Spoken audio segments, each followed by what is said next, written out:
우리 축복하면서 서로 인사하죠. 눈 보고 할렐루야 샬롬 샬롬 샬롬 샬롬 샬롬 샬롬. 하나님 사랑합니다. 여러분 주 안에서 사랑합니다.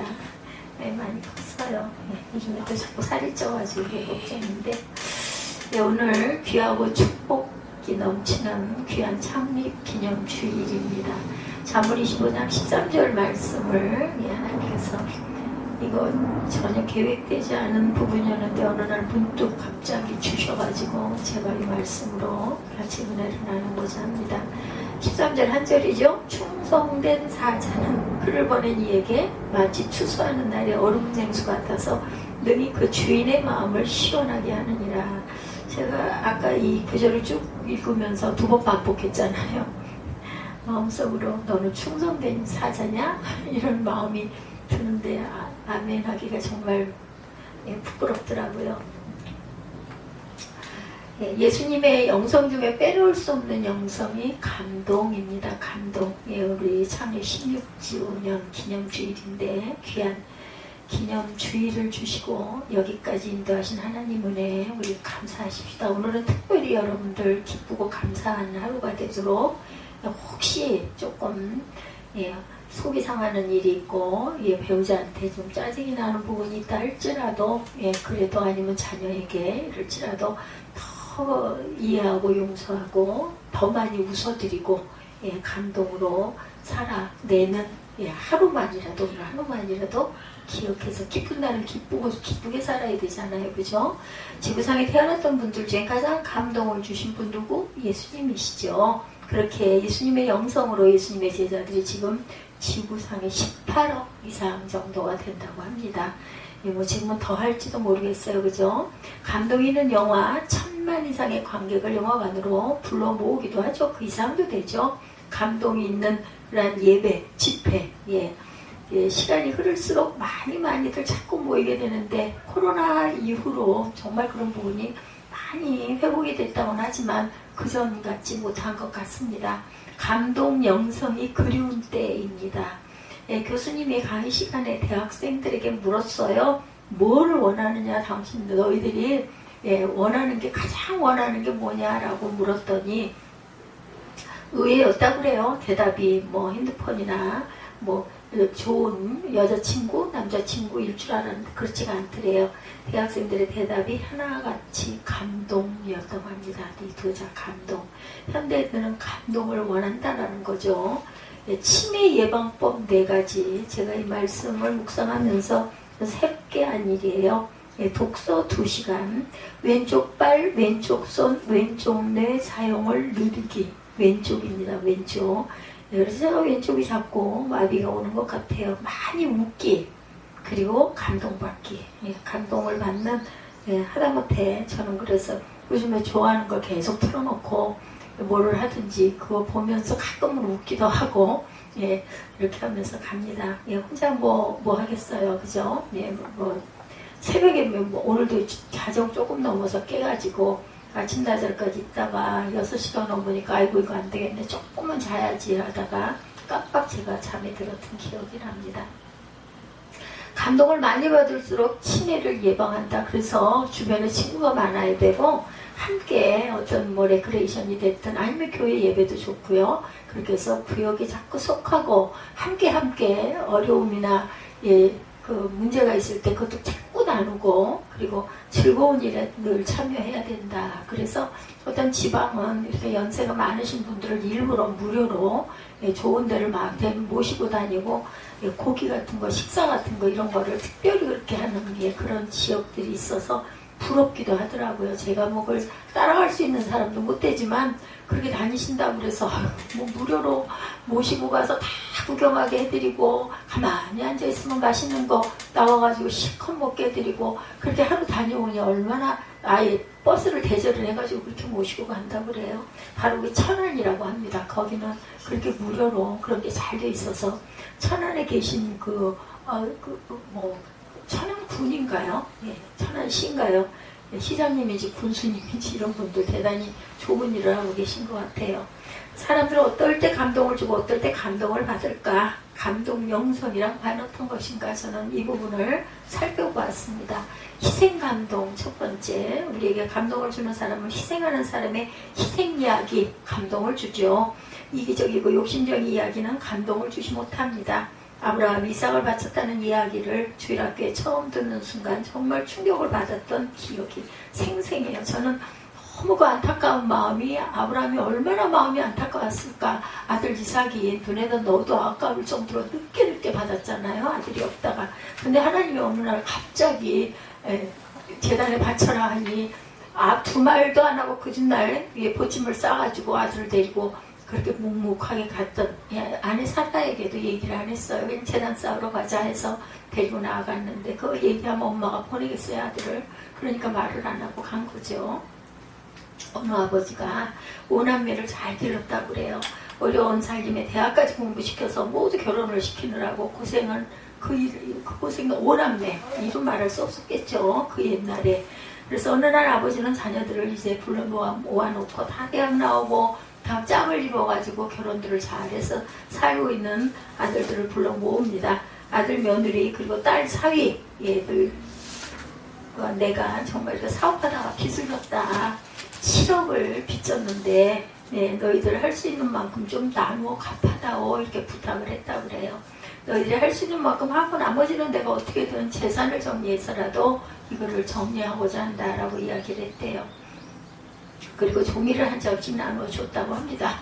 모두가 서로의 얼굴들만 쳐다보대요. 벼랑간에 갑자기 이런 이야기가 미리 있었던 것도 아니고 부르더니 벼랑간에 이런 이야기를 하니 얼굴만 바라보겠죠. 기가 막혔겠죠. 셋째 아들이 1억 원을 썼다고 합니다. 큰아들이 최면상 3천만 원을 기록을 했다고 그래요. 2천만 원 2명, 1천만 원 1명, 이렇게 1억, 3천만 원, 2천만 원, 1천만 원 2명. 고맙다 아버지가. 그리고 며칠 후 아버지는 다시 5남매를 부릅니다. 그리고 말합니다. 내가 죽기 전에 내 재산을 너희에게 분배해 주마.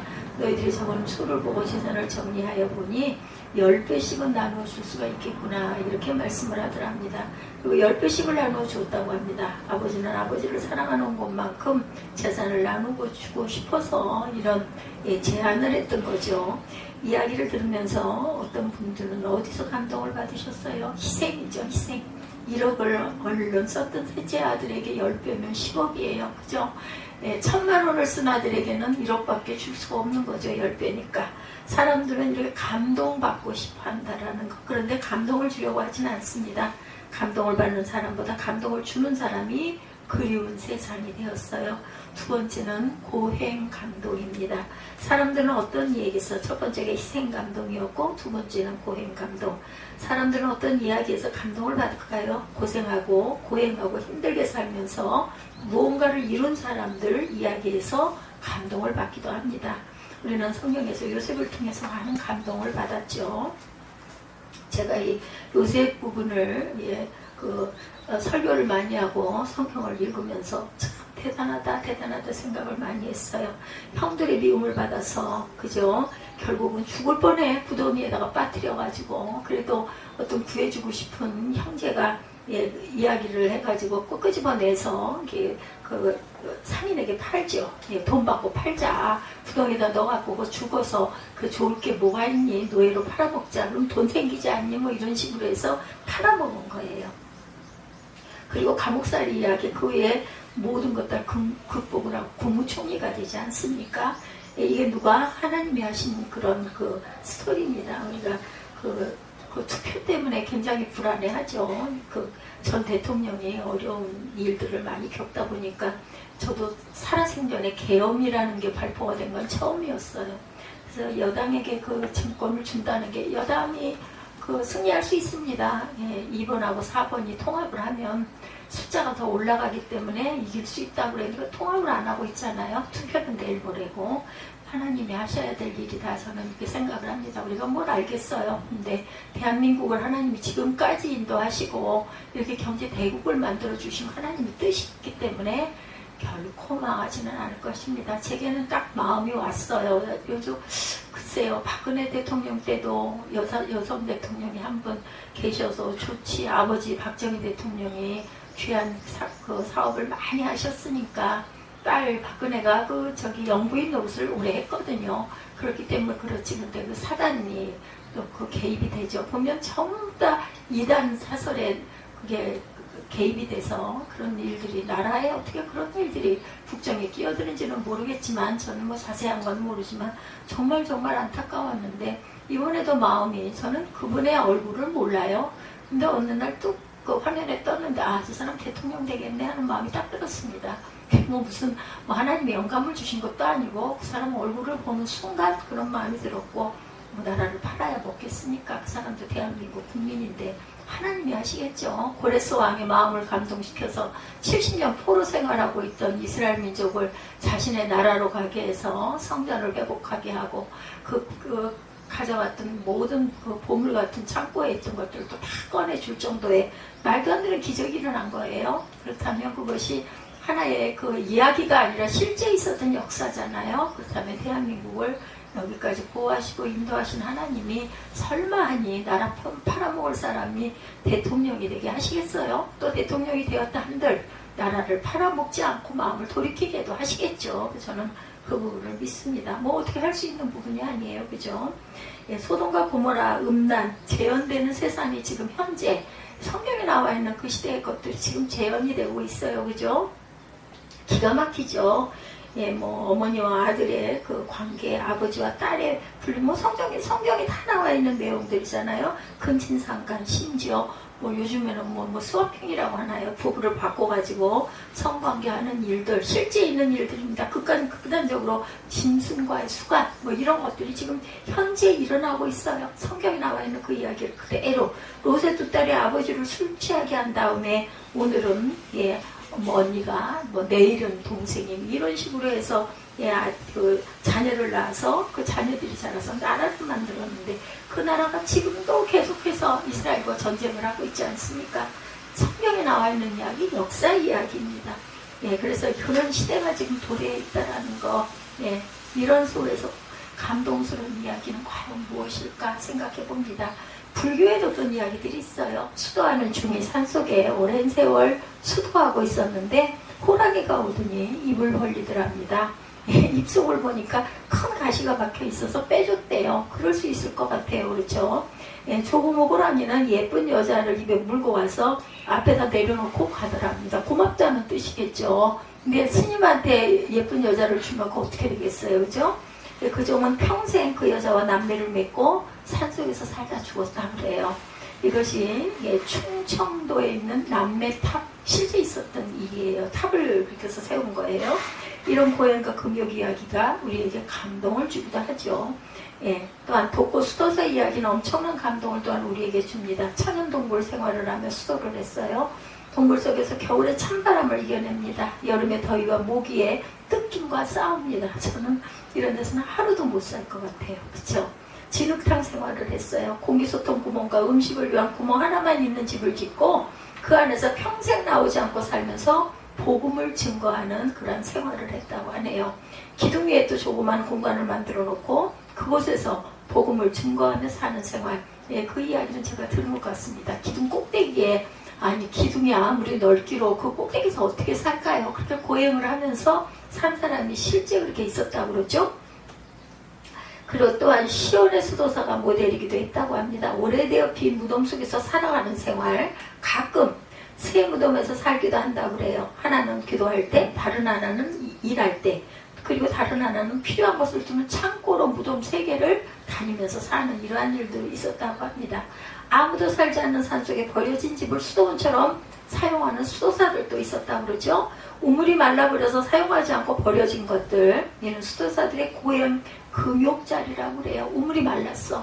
그러면 뭐 깊은 웅덩이지 않겠어요? 거기 내려가가지고 수도하고 금욕을 하고 사는 거예요. 천정이 없어지고 벽만 남은 곳에서 평생 수도하는 수도사들도 있다고 그러죠. 추위와 더위, 비와 눈에 그대로 노출되어 있는 공간에서 고행을 어떻게 했을까요? 얼마나 뜨겁고 비 쏟아지면 그죠? 모든 게 다 젖어지는데도 하늘이 지붕이 되고 땅이 요가 돼서 이렇게 산다 그러죠.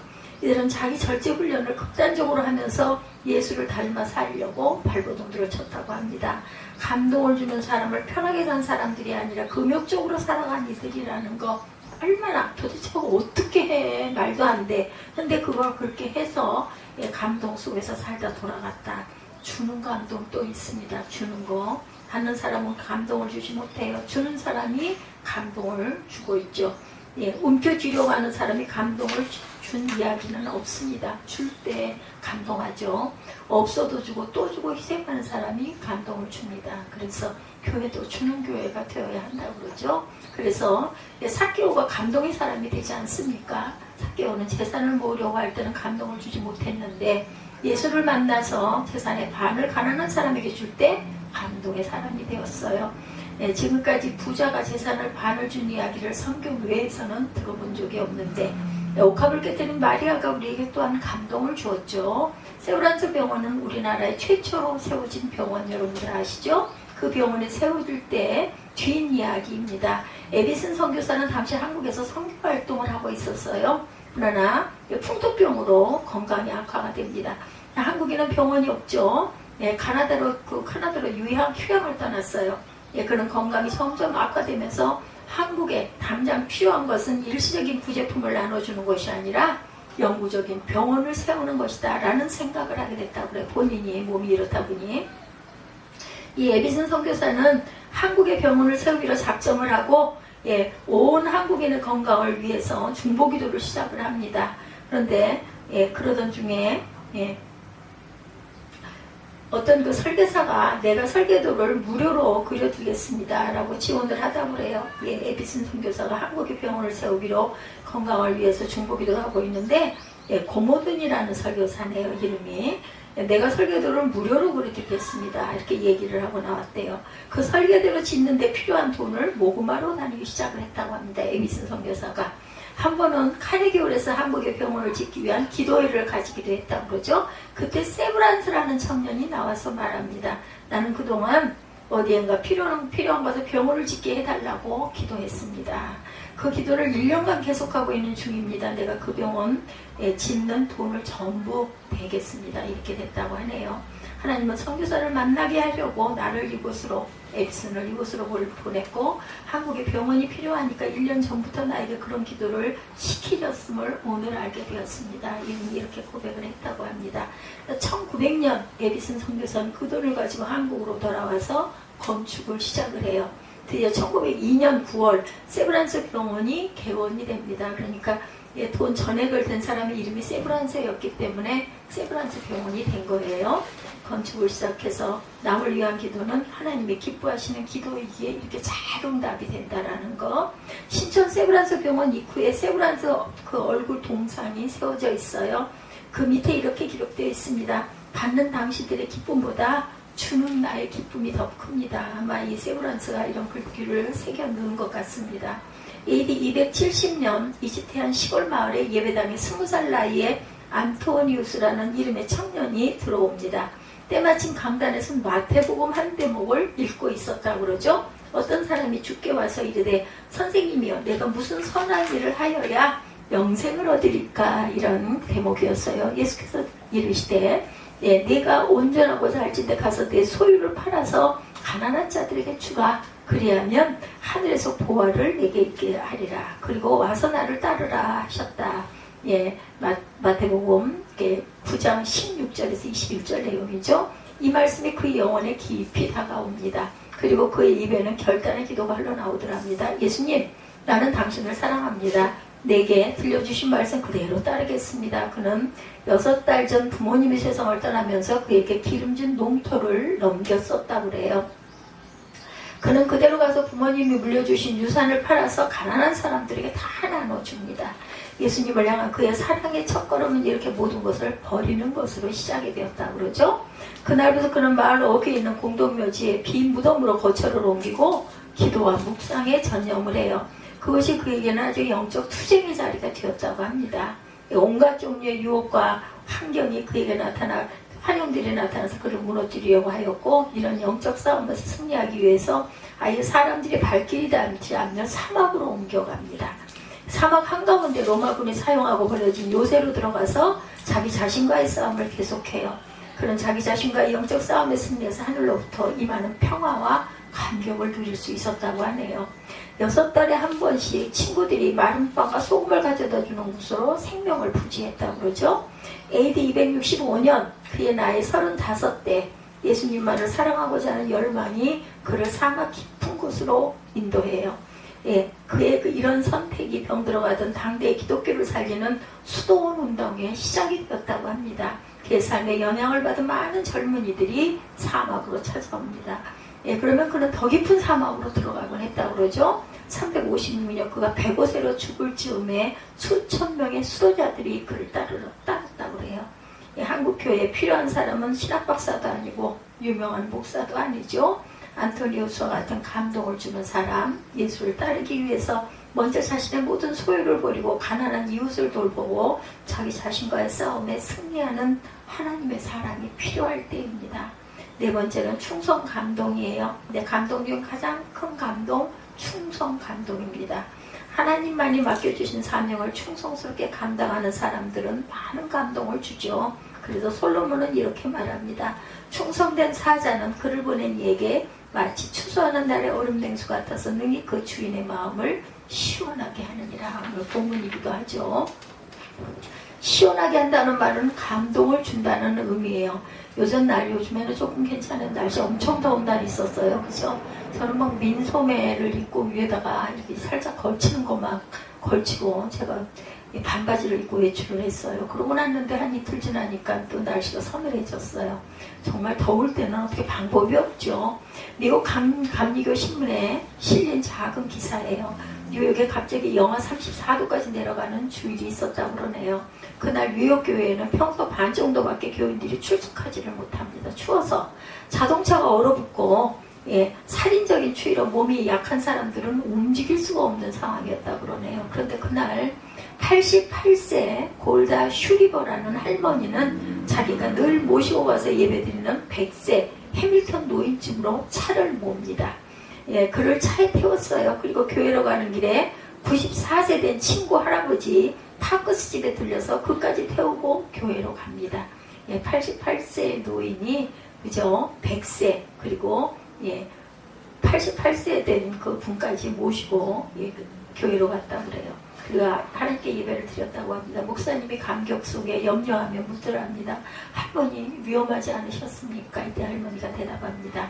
작은 십자가를 지고 가는 것 뿐이죠. 내게 하나님이 주신 사명을 충성스럽게 감당하는 것 뿐입니다. 그런데 아직도 생명을 건 충성은 못하고 있죠. 이러더라는 거죠. 그때 목사님이 자신의 간인가요? 간이 하나인가요? 그 두 개 있는 게 뭐예요? 콩팥인가요?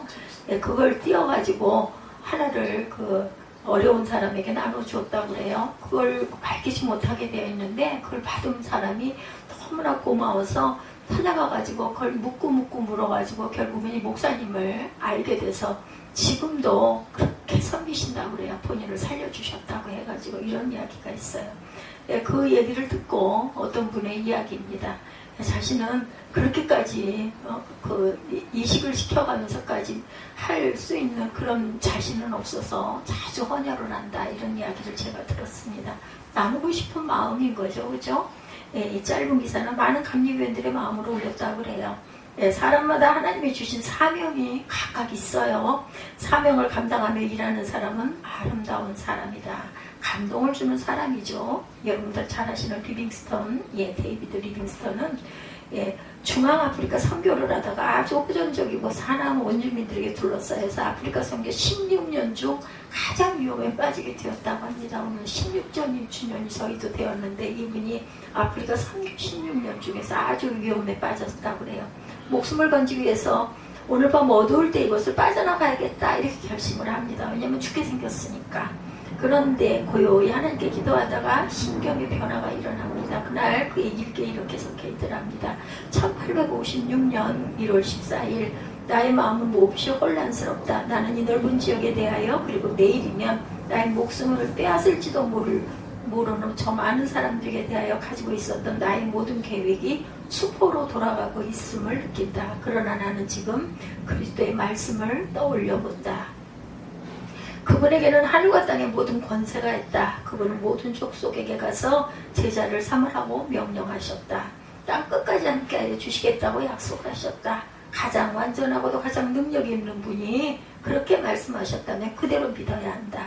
그분이 나를 이곳에 보내셨을 때는 분명히 무슨 목적이 있으실 것이다. 아무 목적도 없이 나를 이곳에 보내셨을 리가 없다.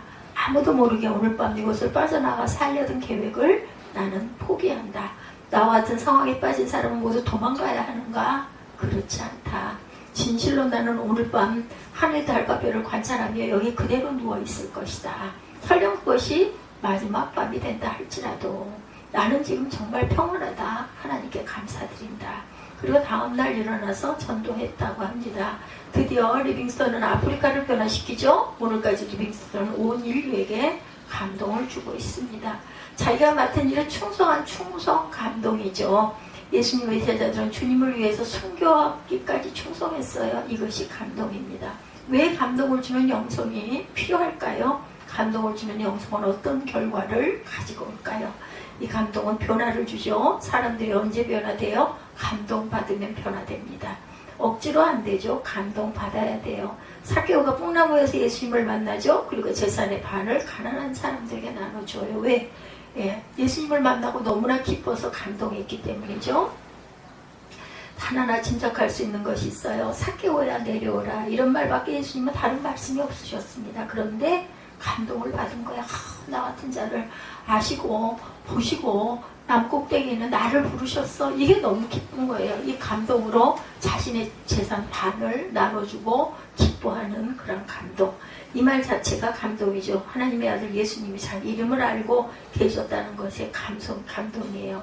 미국 트럼프 대통령이 오시더니 군중 속에 있는 나를 불러서 내 이름을 만약에 불렀다면, 여러분들의 이름을 불렀다면 감동을 받겠죠. 크게 변화를 받을 것입니다. 평생 최고 감동들이 될 거예요. 어떤 그 가정의 남편은 사진을 찍어서 작품을 만드는 취미를 가지고 있었대요. 직업이 없는 분이에요. 이분이 건달 같아요. 밤낮 놀러 다녀. 얼마나 미울까요? 그죠? 아내는 죽으라고 일하고 다니는데 항상 경치 좋은 곳마다 찾아다니면서 사진 찍는 관광객 같은 그런 모습으로 다닙니다. 아내는 뼈 빠지게 양품점을 경영하며 가정경제를 이어가는 그런 가정이었다고 합니다. 남편이 제일 소중하게 여기는 건 뭐겠어요? 카메라겠죠? 사진을 찍는 이들에게 카메라는 군인의 총과 같다 그러네요. 어느 날 남편은 카메라를 그만 잃어버리고 맙니다. 작가용 카메라라 아주 비싼 것이었다고 그러죠. 아내에게 말도 못하고 실망에 차서 고개를 떨구고 다닙니다. 아내가 알아냈어요. 아내는 빚을 내서 카메라를 사줬다 그래요. 남편은 감격합니다. 그 카메라 잘 잃어버렸어요. 이제 사진 찍기는 그만두고 취직해서 돈 좀 벌어와요. 저 혼자 고생하잖아요. 이렇게 말하지 않았고 아내 입장에서는 작은 도전이었을 거예요. 남편은 감동을 받아서 아내를 끔찍이 사랑하게 됐다고 합니다. 감동은 이렇게 변화를 주기 때문에 감동의 영성을 가지고 있는 사람은 다른 사람을 변화시킨다. 여러분들도 나는 어떤 감동을 할 수 있는 사람인가 찾아보시기 바랍니다. 또한 감동은 건강을 또한 줍니다. 이미 언급한 대로 감동받으면 세포가 살아나죠. 그죠? 그래서 육체적인 건강이 살아난다는 것, 치매에 걸리지 않고 생활에 활력소도 생기고 그래서 건강에 도움을 주죠. 모세가 120살 살면서 기력이 쇠하지 않고 눈이 어두워지지 않았어요. 그 이유는 감동을 많이 받고 살기 때문일 것이다. 저는 이런 생각을 합니다. 모세가 홍해에 집행이를 내밉니다. 우리는 영화로 보기만 해도 시원한데 실제로 본인은 얼마나 기가 막히게 기분이 좋았을까요? 온 세상이 모두 모세의 것, 본인의 것 같지 않았겠는가. 두고 행복했을 거예요. 감동의 감동이죠. 지팡이로 반석을 칩니다. 물이 쏟아져 나와요. 200만 명이 마실 물이 아니라 생활하는 물이 쏟아졌으니 강물 같았을 겁니다. 얼마나 시원하였을까. 온 이스라엘 백성들이 모세의 영적 권위에 놀라서 순종하고 따라오니 또한 그건 또 얼마나 감동이었을까요. 날마다 만나가 하늘에서 쏟아져 내려옵니다. 200만 명이 배부르게 먹고 매일매일 그것도 40년 동안 쏟아져 내립니다. 얼마나 신났을까요? 아, 하나님 살아계시네. 저와 여러분 모두가 안 그랬겠습니까? 순간마다 발걸음마다 감동의 생활이었을 거예요. 그러니 40년을 광야를 돌면서도 건강하게 살아갈 수 있었던 거겠죠. 이렇게 감동을 받고 사니 120년을 살아도 기력이 쇠하지 않고 눈이 어두워지지 않았다는 것. 감동은 이렇게 건강에 많은 도움을 줍니다. 모세는 죽기 싫었을 거예요. 우리 주변에 그렇게 감동을 주면서 사는 사람들도 가득하다면 얼마나 살기 좋은 세상이 될까요? 감동은 이렇게 건강에 도움이 된다. 감동은 또한 헌신을 하게 합니다. 감동받은 사람은 헌신하게 되고 헌신하는 사람은 감동을 받는 사람이 된다. 감동받은 사람은 감동받은 것만큼 헌신한다라는 거, 은혜 받았을 때이죠. 은혜가 감동이 왔으니 은혜를 받지 않겠어요? 크게 감동받은 사람은 크게 헌신을 합니다. 조금 감동받은 사람은 조금 헌신합니다. 감동받지 못한 사람은 헌신하지 못해요. 어떤 목사님이 미국 프랑스에서 목회를 하고 계신데, 예, 그가 최근 감동받은 결혼 주례를 하였다, 이렇게 그 전달이 왔다고 합니다. 첫눈이 내리던 12월 대강절 어느 날이었다고 그래요. 머리가 하얀 두 노인 한 쌍이 찾아와서 결혼 주례를 부탁을 하더라 합니다. 사연이 굉장히 교부하더래요. 다 늙어 죽을 날이 얼마 남지 않았는데 서로 결혼하게 된 사연 이야기를 합니다. 물론 둘 다 미국인이었어요. 예. 글로리아와 엘리자베스라는 두 노인이 50년 전 한 동네에서 같이 자랐다고 그래요. 친구로 서로 사귀다가 연애로 발전을 해서 이른 나이에 양가의 허락을 받고 결혼을 했다고 그러네요. 그런데 젊은 나이에 가정을 이루고 살다 보니까 젊은 혈기에 자꾸 싸움이 잦아집니다. 사소한 일로 자꾸 싸우다 보니까 쌓이고 쌓여서 별것 아닌 일로 이혼하자 해가지고 둘이 이혼을 했대요. 자존심이 상해서 3년 만에 이혼을 합니다. 둘 다 재혼을 했죠. 남자는 재혼하고 살며 자녀를 낳습니다. 근데 늙어서 당뇨병에 걸립니다. 그만. 예, 후유증으로 다리를 절며 지팡이를 짚고 다니는 그런 신세가 됐어요. 이제는 눈도 잘 안 보이고 귀까지 잘 안 들립니다. 어느 날 재혼한 부인이 세상을 떠납니다. 돌봐줄 사람이 없어졌어요. 한편 결혼했던 그 여자는 간호사가 되었다고 그래요. 재혼하고 두 딸을 낳았다고 그럽니다. 그러던 어느 날 남편이 또한 세상을 떠납니다. 딸이 인터넷으로 어머니의 첫사랑 남자를 찾았다고 그래요. 왜 그랬는지는 모르겠지만 첫 남편이 혼자 살고 있다는 것을 알게 돼요. 이 딸이, 엄마 딸이. 예, 그래서 딸의 주손으로 50년 만에 둘이 다시 만나고 보니 여자는 건강한 간호원인데 남자는 폐인이라 되어 있습니다. 예, 불구자가 된 전 남편을 보는 순간 여자가 방향을 바꿉니다. 저 남자를 간호해서 평생 살자, 이런 다짐을 하죠. 그래서 이 아내가 아내 됐던 사람이 프로포즈를 했다고, 그래서 다시 결혼을 하게 된 사연이었다고 합니다. 네, 성탄을 앞두고 둘이 결혼식을 올립니다. 따로 입장할 수 없어서 같이 손을 잡고 입장을 했고, 여자는 결혼 서약을 할 때 너무 울어서 한참 걸려야 대답을 했다고 그러네요. 남자도 귀도 어둡고 눈도 어두워서 더듬거려야 했다고 합니다. 기가 막힌 일이죠. 실제 있었던 일입니다. 목사가 부가 되었음을 공포하고 둘이 키스를 하는데 꽉 끼어안고 한참을 울면서 떨어지질 않아서 하객들이 모두 다 눈물 바다가 되었다고 하네요. 그래서 매년 고맙다고 성탄절 카드를 보낸다고 해외에 계시는 목사님의 이야기니 맞는 이야기겠죠. 여러분들 주변에 계신, 가장 가까운 곳에 계신 이웃을 위해서 항상 감동을 주고받는 저와 여러분들이 되어서, 그렇게 되면 어때요? 얼굴도 예뻐지지 않아요? 그리고 건강하게 되니 건강 연비할 것도 없고, 이런 감동의 저와 여러분들이 되시기를 주님의 이름으로 축복합니다. 우리 아까 찬양 하나 안 한 거 있어요. 그거 결단하시고 기도하시고 축도로 예배를 마치도록 하죠.